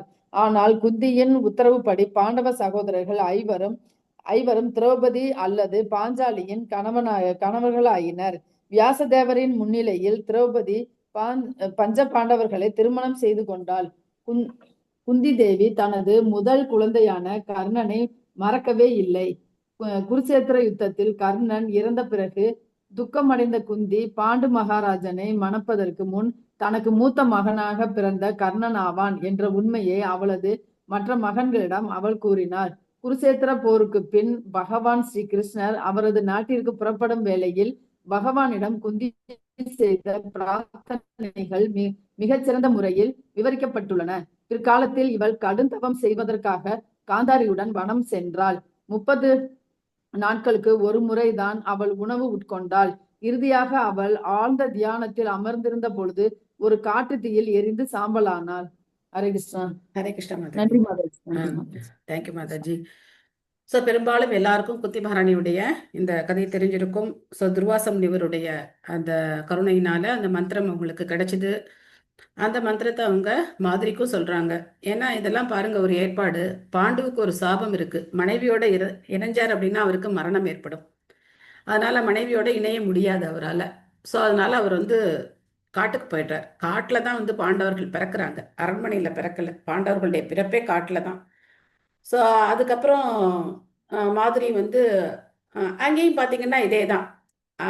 குந்திக்கு 3 குழந்தைங்க வந்துட்டாங்க, எனக்கு குழந்தையே இல்லையே அப்படின்னு மாதுரிக்கு ஒரு எண்ணம். அப்போ பாண்டு குந்திக்கிட்ட சொல்றார், நீ ஏன் இவளுக்கு அந்த மந்திரத்தை கொடுக்கக்கூடாது அப்படின்னு சொல்லி. குந்தி ஒரு கண்டிஷன் போடுறாங்க. அவங்க என்ன கண்டிஷன் போடுறாங்க அப்படின்னாக்கா, ஒரு தடவை தான் அந்த மந்திரத்தை யூஸ் பண்ணணும், சும்மா சும்மாலாம் யூஸ் பண்ணக்கூடாதுன்னு அவங்க ஒரு கண்டிஷன் போடுறாங்க. அப்போ மாதிரி வந்து ஒரு ட்ரிக் பண்றாங்க. ஏன்னா ஒரு குழந்தை இருந்தா அது என்ன கிடையாதான், அது புத்திரர் பாக்கியம்னு கிடையாதான். ஒரு குழந்தை இருந்தா கூட மலடின்னு தான் அர்த்தமா. ஸோ அதனால அவங்க என்ன ஐடியா பண்றாங்கன்னா, அஸ்வினி குமாரர்களை பிரார்த்தனை பண்றாங்க. அஸ்வினி குமாரர்களை பிரார்த்தனை பண்ணும்போது அவங்களுக்கு 2 குழந்தை வந்துடுறாங்க. நகுல சகாதேவர்கள் அவங்களுக்கு பிறக்கிறாங்க. ஸோ இப்படி இவங்களுக்குள்ள ஏதாவது பிரச்சனைகள் இந்த மாதிரி இருந்தா கூட எல்லாம் சர்வ காரணம் பகவானுடைய திட்டப்படி எல்லாமே நடக்குது. பஞ்ச பாண்டவர்கள் 5 பேர் இந்த மாதிரி வந்து பிறக்கிறாங்க. ஸோ அதுக்கப்புறம் ஒரு என்ன சொல்றது, ஒரு வேளையில பாண்டு மாதிரியோட இணையும் போது அவருக்கு மரணமும் ஏற்படுது. அதுக்கப்புறம் மாதிரி ரொம்ப துக்கப்படுறாங்க, என்னால தானே கணவர் இறந்து போனார் அப்படின்னு சொல்லி. ஸோ அதுக்கப்புறம் இந்த ஏற்பாடு, ஏன்னா அந்த நாளில் இந்த கணவன் இறந்துட்டா அந்த சிதையில அந்த தீயில வந்து மனைவியும் உடன்கட்டை ஏறுறது வழக்கம். அதோட அர்த்தம் என்னன்னா, கணவனை பிரிஞ்சு வாழ்ற அந்த கஷ்டம் இந்த தீயை விட இன்னும் ரொம்ப கஷ்டம், அதனால இந்த தீ அவ்வளவு பெரிய ஒரு துன்பம் கிடையாது அப்படின்னு சொல்லி அவங்க உடன்கட்டை ஏறினாங்க. அதுக்கப்புறம் அந்த மனநிலை மாறி போச்சு. அப்போ அதை வலுக்கட்டாயமா பண்ணும்போது அது அரசாங்க சட்டம் போட்டு அதை இந்த சதி அப்படிங்கிறத அவங்க தடுத்துட்டாங்க. சதி அப்படின்னா கற்புள்ள பெண் அப்படின்னு அர்த்தம். அந்த மாதிரி அந்த காலத்துல வாழ்ந்தாங்க. ஸோ அதுக்கு இந்த ஏற்பாடுகள்லாம் பார்க்குறோம் நம்ம. அதுக்கும் வந்து சஸ்ருங்கர் அப்படிங்கிற அந்த முனிவர்கள் மற்றவர்கள்லாம் அது எல்லாத்துக்குமே என்ன பண்ணியிருக்காங்க, ஒவ்வொருத்தட்ட வந்து கன்சல்ட் பண்ணி தான் இந்த காரியத்தை பண்ணியிருக்காங்க. குந்தி மகாராணி வந்து குழந்தைங்களை பார்த்துக்கிறதுக்கும் மாதிரி வந்து கணவனோட உடன்கட்டை ஏறிட்டாங்க. அதுக்கப்புறம் குந்தி இருந்து பட்ட கஷ்டங்கள் ஏகப்பட்ட கஷ்டம். நம்ம அந்த ஸ்லோகத்துல பார்த்தோம். விஷான் மகாக்னே புருஷாத தர்ஷனாத் அசத் சபாயா வனவாச கிருஷ்ணதக மிருதே மிருதே அநேக மகாரதஸ்தரஸ்தோ திரௌணி அஸ்திரதஸ்சாஸ்ம ஹரே பிரக்ஷிதா அப்படின்னு பார்த்தோம். எத்தனை கஷ்டங்கள் குந்தி மகாராணி அனுபவிச்சாங்க அப்படின்னு சொல்லி பார்த்தோம். ஸோ திரௌபதியை கல்யாணம் பண்ணிக்கிட்டது கூட 5 பேருக்கு வந்தது கூட இதே தான். ஏன்னா அந்த பிராமணருடைய வீட்டில் இவங்க தங்கி இருக்கும்போது அதிதிகளாக தங்கி இருக்காங்க. அப்போ இவங்க பாண்டவர்கள் வெளியில போயிட்டு என்ன கொண்டு வர்றாங்களோ அதை 5 பாகமா பிரிச்சு எல்லாருக்கும் சமமா விநியோகிக்கிறது தான் குந்தியுடைய வேலை. அப்போ அதே மாதிரி துஷ்ட மகாராஜர் வந்து சொல்றார், நாங்க வந்து ஒரு பரிசு கொண்டு வந்திருக்கோம் அப்படின்னு சொல்றார். உடனே குந்தி மகாராணி எப்போ போல சொல்றாங்க, ஓகே 5 பேரும் சமமா பகிர்ந்துக்கோங்க அப்படின்னு சொல்றாங்க. இவங்கெல்லாம் அதிர்ச்சி ஆயிடுறாங்க, ஏன்னா வந்தது திரௌபதி, எப்படி ஒரு பெண்ணை 5 பேர் பகிர்ந்துக்க முடியும், ஏன்னா அர்ஜுனன் தான் கல்யாணம் பண்ணிட்டு வந்திருக்காரு, எப்படி 5 பேர் பகிர்ந்துக்க முடியும் அப்படின்னு பார்க்கும்போது ஒரு வார்த்தை, தாய் சொன்ன அந்த ஒரு வார்த்தை அவ்வளவு ஒரு சத்திய வாக்கா இருந்திருக்கு. ஆனா இந்த நாள்லாம் இருக்கிற உறவு முறைகள் எல்லாம் நம்மளால அந்த மாதிரிலாம் நினைச்சே பார்க்க முடியாது. அந்த ஒரு வார்த்தை, குந்தி மகாராணி சொன்ன வார்த்தை, 5 பேரும் சமமா பங்கு போட்டுக்கோங்க அப்படின்னு சொல்லிட்டாங்க. அதனால 5 பேரும் வந்து அதுக்கப்புறம் திரௌபதியை திருமணம் பண்ணிக்கிறாங்க. ஸோ திரௌபதிக்கும் அந்த இது இருக்கு இல்லையா, அவங்களுக்கும் அந்த வரம் இருக்கு, 5 கணவன்கள் அடையக்கூடிய அந்த வரம் இருக்கு. ஸோ அதுவும் இந்த மாதிரியானது பூர்த்தி ஆகுது. அதுக்கப்புறம் அவங்களும் கடைசியில இந்த மாதிரி காட்டுல போய் தன்னுடைய உயிரை விட்டாங்க அப்படின்னு பாக்குறோம். நெக்ஸ்ட் திரௌபதி. சாந்தி மாதாஜி படிக்கிறீங்களா? ஜி சாந்தி மாதாஜி. ஹரே கிருஷ்ண மாதாஜி. ஹரே கிருஷ்ணா. திரௌபதி துருபத மகாராஜனின் மிகவும் கற்புடைய மகளான இவள் இந்திரனின் மனைவியாகிய சசிதேவியின் பகுதி அம்மாவாள். துருபத மகாராஜன் யஜமுனிவருடைய கண்காணிப்பின் கீழ் ஒரு பெரும் யாகத்தை நடத்தினார். அவரது முதல் நிவேதனத்தால் திருஷ்டத்யும்னனும் 2வது நிவேதனத்தால் திரௌபதியும் பிறந்தனர். எனவே இவள் திருஷ்டத்யும்னனின் தங்கையாவாள். இவளுக்கு பாஞ்சாலி என்ற பெயரும் சூட்டப்பட்டது. அவளை திருமணம் செய்து கொண்ட பஞ்ச பாண்டவர்கள் ஒவ்வொருவரும் அவள் மூலமாக ஒவ்வொரு மகனை பெற்றனர். யுதிஷ்டிர மகாராஜன் பிரதிபித் எனும் மகனையும், பீமசேனர் சுதசோமர் என்ற மகனையும், அர்ஜுனன் சுத்தகீர்த்தியையும், நகுலன் சதானிகரையும் மற்றும் சகாதேவன் சுத்தகர்மாவையும் பெற்றனர். இவள் அவளது மாமியாரான குந்தி தேவிக்கு இணையான பேரழகு வாய்ந்தவள் என்று வர்ணிக்கப்படுகிறாள். இவள் பிறக்கும் சமயத்தில் இவளை கிருஷ்ணா என்று அழைக்க வேண்டுமென்று ஓர் அசரீரி ஒலித்தது. இவள் பல சத்திரியர்களை கொல்வதற்காகவே பிறந்தவள் என்றும் அந்த அசரீரி கூறியது. சங்கரரிடமிருந்து அவள் பெற்ற ஆசீர்வாதங்களின் பயனாக அவளுக்கு சம தகுதியுள்ள 5 கணவன்கள் அளிக்கப்பட்டனர். அவளது சுயம்பர சடங்கிற்கு உலகிலுள்ள எல்லா அரசர்களும் இளவரசர்களும் அழைக்கப்பட்டிருந்தனர். பாண்டவர்களின் வனவாசத்தின் போது அவர்களை அவள் திருமணம் செய்து கொண்டாள். ஆனால் அவர்கள் நாடு திரும்பியதும் துருபத மகாராஜன் அவர்களுக்கு மிகவும் அதிகமான செல்வங்களை வரதட்சணையாக தந்தார். திருதராஷ்டிரரின் எல்லா மருமகள்களாலும் அவள் நன்கு வரவேற்கப்பட்டாள். பாண்டவர்கள் சூதாட்டத்தில் அவளை பணயம் வைத்து தோற்று போனதும் அச்சபையில் பீஷ்மரையும் துரோணரையும் போன்ற முதியவர்கள் இருந்த போதிலும் துச்சாதனன் அவளை சபை நடுவே இழுத்து வந்து மானபங்கப்படுத்த முயன்றான். அவள் பகவான் ஸ்ரீ கிருஷ்ணரின் மிக சிறந்த பக்தையாவாள். எனவே அவள் செய்த பிரார்த்தனையால் பகவானே அளவற்ற அங்கியாக மாறி அவளது மானத்தை காப்பாற்றினார். ஜடாசுரன் என்ற அசுரன் அவளை கடத்தி சென்ற பொழுது அவளது 2வது கணவரான பீமசேனர் அசுரனை கொன்று அவளை காப்பாற்றினார். பகவான் ஸ்ரீ கிருஷ்ணரின் கருணையால் அவள் துர்வாச மகரிஷியின் சாபத்திலிருந்து பாண்டவர்களை காப்பாற்றினாள். பாண்டவர்கள் விராடனின் அரண்மனையில் மாறுவேடத்தில் வாழ்ந்து வந்த பொழுது அவளது பேரழகில் மயங்கி போய் அவளை நெருங்கிய கொடிய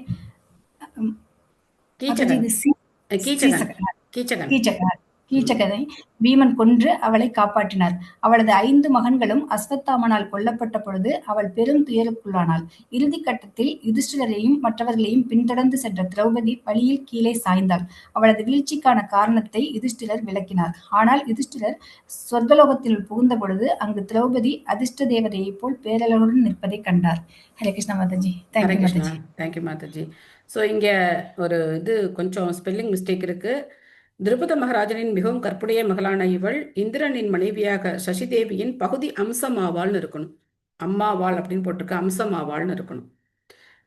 ஸோ திரௌபதி சாதாரண ஒரு பெண் கிடையாது, யாகத்துல தோன்றினவங்க. திருஷ்டத்யும்னன் திரௌபதி 2 பேருமே யாகத்திலேருந்து வந்தவங்க. திருஷ்டத்யும்னன் நமக்கு தெரியும். இந்த மாதிரி ஒவ்வொரு ஒவ்வொரு நபருமே பார்த்தோம் அப்படின்னா தெய்வாம்சம் பொருந்தியவர்கள்.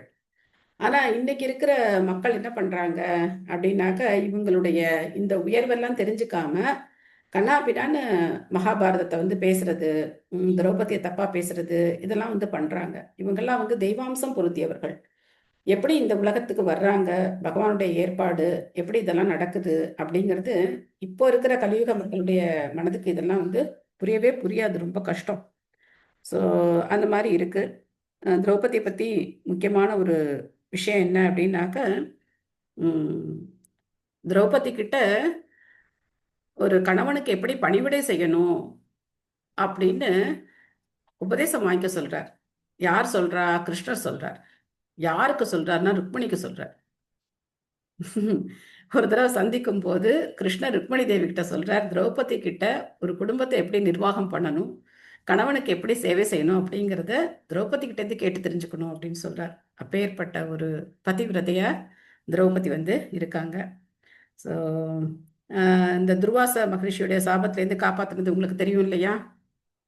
எல்லாருக்கும் தெரிஞ்சிருக்கும்னு நினைக்கிறேன். அக்ஷய பாத்திரம் அவங்க அப்புறம் பகவான் சாப்பிட்டு அந்த அவங்களுடைய சாபத்திலேருந்து அவங்க காப்பாற்றுறார்.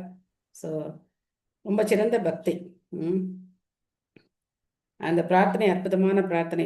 சங்கு சக்கர கதா பாணி துவாரகா நிலையா அச்சுதா புண்டரீ காக்ஷா கோவிந்தா ரக்ஷமம் சரணாகதம் அப்படின்னு திரௌபதி பிரார்த்தனை பண்றாங்க. அப்போ பகவான் அளவற்ற அந்த புடவையை அவருக்கு வஸ்திரம் பகவான் கொடுக்குறார். துச்சாதனால இழுத்து மூர்ச்சி அடைந்து விழுந்துட்டான் துச்சாதனன். எப்பேற்பட்ட பலம் பொருந்திய துச்சாதனன். ஆனா பாருங்க, பகவானுடைய சக்திக்கு முன்னாடி யாருமே ஒண்ணுமே கிடையாது அப்படிங்கிறது நாம புரிஞ்சுக்கலாம். ஒரு துணியை இழுக்க முடியாம மூச்சு அடைந்து விழுந்துட்டான் துச்சாதனன். அப்போ பகவான் எப்படிப்பட்ட ஒரு சக்தி அவருக்கு இருக்கு அப்படிங்கிறது நாம புரிஞ்சுக்கலாம். அடுத்து சுபத்ரா பத்தி மம்தா அசோக் மாதாஜி படிக்கிறீங்களா? எஸ் மாதாஜி. பிரபுபாதாக்கு ஜே. இவள் வசுதேவரின் சுபத்ரா. இவள் வசுதேவரின் புதல்வியும் பகவான் ஸ்ரீ கிருஷ்ணரின் தங்கையும் ஆவள். இவள் வசுதேவருக்கு மட்டுமல்லாமல் கிருஷ்ணருக்கும் பலதேவருக்கும் கூட மிக பிரியமானவள் ஆவாள். இவ்விரு சகோதரர்களும் அவர்களது தங்கையையும் புகழ்பெற்ற பூரி ஜெகநாதர் ஆலயத்தில் எழுந்தருளியுள்ளனர். இன்றும் ஆயிரக்கணக்கான யாத்ரீகர்கள் தினந்தோறும் இந்த ஆலயத்திற்கு சென்று தரிசனம் பெற்று வருகின்றனர். இந்த ஆலயம் பகவான் ஒரு சூரிய கிரகணத்தின் போது குருக்ஷேத்திரத்திற்கு சென்று அங்கு பிருந்தாவனத்துக்கு வனத்து வாசிகளுடனான அவரது சந்திப்பை பிரதிபலிக்கும் நினைவாலயமாகும். இச்சந்தர்ப்பத்தில் ராதாவும் கிருஷ்ணரும் சந்தித்து பரிதாபத்துக்குரிய ஒரு கதையாகும்.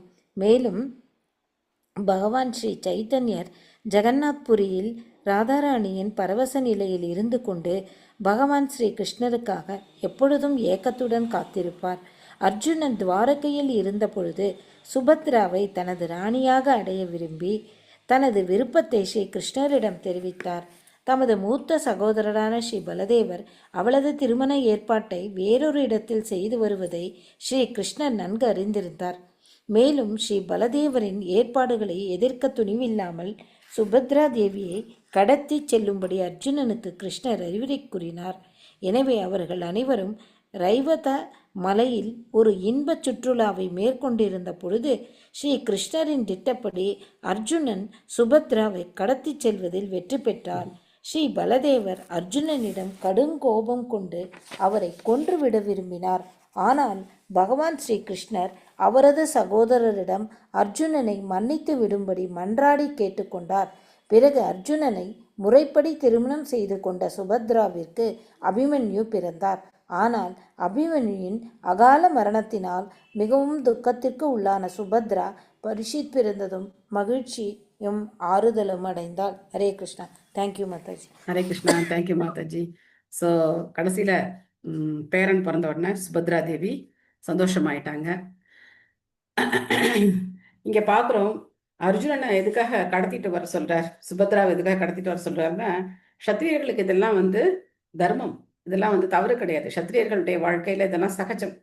அவங்க இந்த மாதிரி இளவரசிகளை கடத்தி திருமணம் பண்ணிக்கிறதுலாம் அவங்களுக்கு அங்கீகரிக்கப்பட்ட ஒரு வழிமுறை. 7 விதமான திருமணங்கள் இருக்கு. 7 விதமான திருமணங்கள்ல இது ஒரு வழிமுறை. கந்தர்வ மனம், ராட்சச மனம், அப்படிலாம் 7 விதம் இருக்கு. அதுல இது ஒரு வகை. அடுத்த பதம் பிரத்யுஞ்சக்ரூ பிரஹர்ஷேன பிராணம் தன்வ இவாகதம் அபி சங்கம்ய விதிவத் பரிஷ்வங்காபிவாதனைஹி. உயிர் திரும்பி வந்ததைப் போல் பெரும் மகிழ்ச்சியுடன் அவர்கள் அனைவரும் அவரை நோக்கி சென்றனர். அவர்கள் வணக்கங்களை பரிமாறிக்கொண்ட பின் ஆலிங்கனத்தால் ஒருவரை ஒருவர் வரவேற்றுக் கொண்டனர். பொருளுரை: உணர்வற்ற நிலையில் உடல் உறுப்புகள் செயலற்று கிடக்கின்றன. ஆனால் உணர்வு திரும்பியதும் உடல் உறுப்புகளும் புலன்களும் சுறுசுறுப்படைந்து வாழ்வு மகிழ்ச்சியுடையதாகிறது. விதுரர் கௌரவ குடும்பத்தினருக்கு மிகவும் பிரியமானவர் என்பதால் அவரது நீண்டகால பிரிவு செயலற்ற தன்மையுடன் ஒப்பிடத்தக்கதாகும். அவர் அனைவரும் விதுரரின் தாங்க முடியாத பிரிவை உணர்ந்திருந்தனர் என்பதால் அரண்மனைக்கு அவர் திரும்பியதைக் கண்டு அனைவரும் மகிழ்ந்தனர். நாமளும் ரொம்ப சந்தோஷப்பட்டுக்கலாம். விதுரர் அரண்மனைக்கு திரும்பி வந்திருக்கார். அவருக்கு எப்படி உபச்சாரம் நடக்குது, அவர்கிட்ட இவங்க என்னென்ன கேள்விகள் கேட்க போறாங்க, அவர் என்ன பதில் சொல்ல போறார், இவங்களுடைய உரையாடலாம் நம்ம நாளைக்கு பார்க்கலாம். உங்களுக்கு ஏதாவது கேள்விகள், சந்தேகங்கள், கருத்துக்கள் ஏதாவது இருக்கா? ஹரே கிருஷ்ணா மாதாஜி. திரௌபதியோட வீழ்ச்சிக்கு யுதிஷ்டர் விளக்கம் கூறினார்னா அது என்னதுன்னு தெரிஞ்சுக்கலாமா? தெரியல மாதாஜி. தேங்க்யூ. ஹரே கிருஷ்ணா. ஹரே கிருஷ்ணா ஹரே கிருஷ்ணா மாதாஜி. சொல்லுங்க. இப்ப யுதிஷ்டர் சொர்க்கபுரிக்கு போனார்னு போட்டிருக்கேன். அவங்க சொர்க்கத்துக்கு தான் போனாங்களா? அதாவது யுதிஷ்டர் சொர்க்கத்துக்கு போனார்னா என்ன அர்த்தம்? அவர் எங்கேருந்து வந்தார்? அங்கேருந்து தானே வந்தார். தர்மபுத்திரனுடைய மகன் தானே யுதிஷ்டர். சரி. இவங்கெல்லாம் எப்படின்னாக்க 2 பர்சனாலிட்டி. அவங்களுடைய ஒரு தேவ அம்சம் திரும்ப அந்த தேவ அம்சத்தோட போயிடுறாங்க. இன்னொரு அம்சம் பகவானுடைய நித்தியமான சகாக்கள். அந்த அம்சம் அவங்களோட பகவானோட போயிடுவாங்க. Okay ma'am. ஹரே கிருஷ்ணா. ஹரே கிருஷ்ணா. ஹரே கிருஷ்ணா. சொல்லுங்க பொன்மணி மாதாஜி. விதுரரோட ஆன்மீக குரு அப்ப மைத்ரேயராங்க மாதாஜி. ஆமா, அந்த ஒரு பரம்பரை நம்ம பார்ப்போம். இப்ப நம்ம எப்படி பார்க்கிறோம், இந்த பரம்பரை பார்க்கிறோம் இல்லையா? பகவான் கிருஷ்ணர், கிருஷ்ணர்டேந்து பிரம்மா, பிரம்மாட்டேந்து நாரதர், நாரதர்டேந்து வியாசர், வியாசர்டேந்து சுகதேவ கோஸ்வாமி, சூத கோஸ்வாமி, இது ஒரு பரம்பரை நம்ம பார்க்குறோம் இல்லையா? அதே மாதிரி மைத்ரேயருக்கு ஆன்மீக குரு யாரு, அதுக்கப்புறம் மைத்ரேயர், அதுக்கப்புறம் விதுரர், அது ஒரு பரம்பரை. அது நம்ம தேர்ட் கேண்ட வரும்போது பார்க்கலாம். மாதாஜி அப்புறம் இப்ப இதுல துர்வாச முனிவரின் சாபத்திலிருந்து திரௌபதி காப்பாத்தினாங்க பாண்டவர்கள்னு சொன்னாங்க. இது கௌரவர்கள் துரியோதனோட சூழ்ச்சினாலதானே மாதாஜி அவங்க காட்டுல போய் நீங்க உணவு சாப்பிடுங்கன்னு சொல்லி அனுப்புறது, அதுல இருந்து காப்பாத்துறதுன்னு மாதாஜி. இது சாபம்னா இல்ல வேற ஏதாவது இருக்கா மாதாஜி? அதேதான் அட்சய பாத்திரம், அந்த நிலை தான். சாபம்னு இருக்கே, அதான் எனக்கு தெரியல, அதான கேட்டேன். அதான்ப்பா, இப்போ துர்வாச முனிவரை திருப்திப்படுத்தலன்னா அவர் என்ன பண்ணுவாரு? கொடுத்துருவாரு, அதுல இருந்து காப்பாற்றினாங்க. ஹரே கிருஷ்ணா. ஹரே கிருஷ்ணா மாதாஜி. இந்த அவரது நீண்ட கால பிரிவு செயலற்ற தன்மையுடன் ஒப்பிடத்தக்கதாகும்னா அது என்ன, எப்படி புரிஞ்சுக்கலாம்? Coma stage. கோமா ஸ்டேஜ்ல இருந்தோம்னா அது என்ன தன்மை? செயலற்ற தன்மை இல்லையா? திரும்ப நமக்கு நினைவு வந்தோடனே என்ன ஆகும்? முடிச்சுக்குவோம், நான் யாரு, எங்க இருக்கேன் அப்படின்னு நம்ம கேட்ப மாதிரி. அந்த மாதிரி அவங்க என்ன பண்ணிட்டாங்க, திரும்ப அவங்களுக்கு அந்த அந்த அந்த அளவுக்கு அவங்க அந்த பிரிவை உணர்றாங்கன்னு அர்த்தம். அவங்க யாரும் செயலற்று இல்லை. ஏன்னா பரிஷத் மகாராஜர் பிறந்திருக்காரு, யுதிஷ்ட மகாராஜர் அரசராக இருக்கிறாரு, இவ்வளோ பெரிய அஸ்வமேத யாகம் எல்லாம் பண்ணியிருக்காங்க, பரிஷத்தை வளர்த்து வந்திருக்காங்க இல்லையா, எல்லாம் பண்ணியிருக்காங்க. பட் அவருடைய பிரிவு அப்படிங்கிறது அந்த மாதிரி இருந்தது அப்படின்னு. ஹரே கிருஷ்ணா மாதாஜி. ஹரே கிருஷ்ணா. ஹரே கிருஷ்ணா மாதாஜி. ஹரே கிருஷ்ணா. மாதாஜி நேத்து பார்க்கும்போது நீங்க சொன்னீங்க மாதாஜி, அஸ்வமேத யாகம்லாம் நடத்தும் போது நீங்க கூட நம்மளும் டெய்லி ஏதோ பண்ணணும், அதை நாளைக்கு பார்க்கலாம், டைம் இல்ல அப்படின்னு சொன்னீங்க மாதாஜி. கரெக்டா ஞாபகம் வச்சு கேட்டீங்க பாருங்க, எப்போ கிளாஸ் முடியும் போது. நான் அப்பவே கேட்கலாம்னு நினைச்சேன் மாதாஜி, நீங்க அதுக்குள்ள நெக்ஸ்ட் சாப்டர் போயிட்டீங்களா, அதனால டக்குன்னு பேச முடியும் மாதாஜி. ஓகே ஓகே ஓகே, அப்போ நாளைக்கே பார்க்கலாம். ஓகே மாதாஜி. ஹரே கிருஷ்ணா. ஹரே கிருஷ்ணா. நீங்க கரெக்டா கிளாஸ் ஆரம்பம் போது சொல்லியிருந்தீங்க அப்படின்னாக்க அப்போ நம்ம அதை டீட்டெயிலா பார்த்துக்கலாம். இப்போ நான் டைம் ஆயிடும் நம்ம எல்லாருக்குமே, அதனால we can discuss tomorrow. ஓகேவா? ஹரே கிருஷ்ணா மாதாஜி. ஹரே கிருஷ்ணா. அந்த திருமணங்கள் 7 திருமணங்கள்லாம் எப்படி, அது என்னன்னு சொல்லுங்களேன் மாதாஜி. 7 திருமணங்கள் எனக்கு 7 ஞாபகம் இல்லை. கந்தர்வ மனம் ஒன்று இருக்கு, ராட்சச மனம் ஒன்று இருக்கு, அதுக்கப்புறம் நான் பார்த்து சொல்றேன், எனக்கு 7 இப்போ ஞாபகம் இல்லை. ஹரே கிருஷ்ணா. ஹரே கிருஷ்ணா.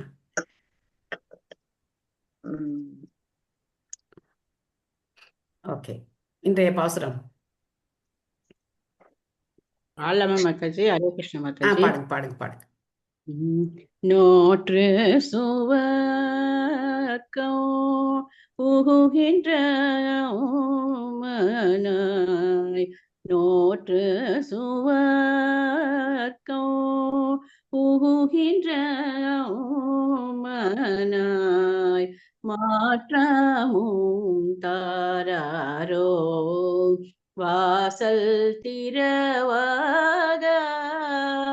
நாட்ட துடாய் முடி நாராயண நோமால், நாற்ற துழாய் முடி நாராயண நோமால், போற்ற பறை தரும் புண்ணிய பண்டொரு நாள், கூற்றத்தின் வாய் வீழ்ந்த கும்பகரனும்